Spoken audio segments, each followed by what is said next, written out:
And John joins us now from Washington. John, we're still talking about President Obama's birth certificate years after he actually released the long form of his birth certificate. Both sides are saying this is a distraction. So why are they both talking about this? Well, the Trump campaign would love to not be talking about it, that's for sure.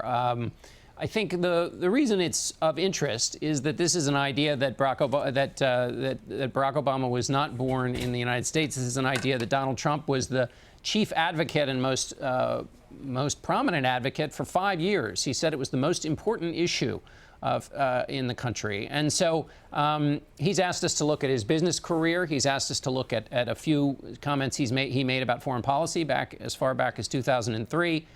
So if those are relevant, this issue that he spent 5 years on and spent his money and time and held press conferences about seems to be one worth interrogating, especially since he changed his position and said that, in fact, Barack Obama was born in the United States. And then subsequent to that, there's a question of trust, which is that the campaign released a statement about Donald Trump's position on this that just is completely at odds with the facts.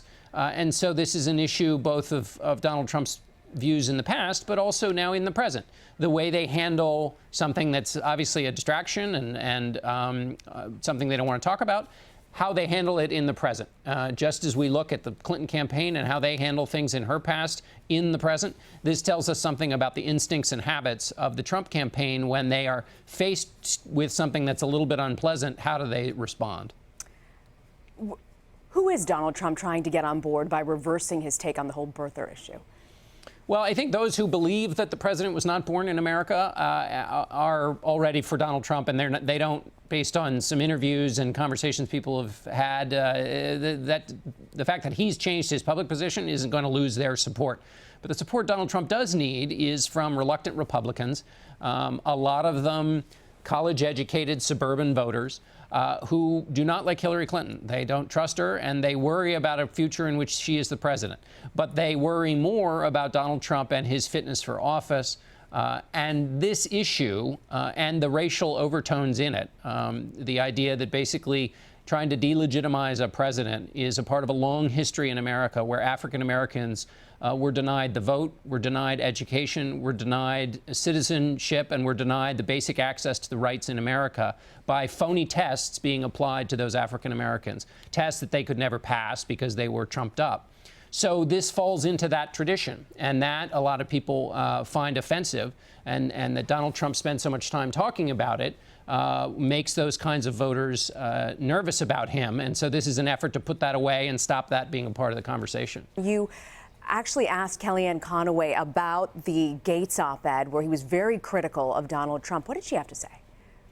Well, she said essentially that she criticized Secretary Gates for not taking the threat from Islamic terrorism seriously enough, and then she basically said that Donald Trump, it was okay for him to use the terminology he did, calling Secretary Gates, who served 8 presidents, many of them Republicans, 1 Democrat, calling him a clown, saying he had some kind of issue. She said that was okay because he was punching back. So it was one of the complaints or criticisms, I should say, that Secretary Gates made was that Donald Trump is thin-skinned and doesn't have the temperament for office. And so in his kind of lashing out at the secretary, he would seem to be supporting that view in the secretary's critique. And the debates are next week. John, what are you looking for?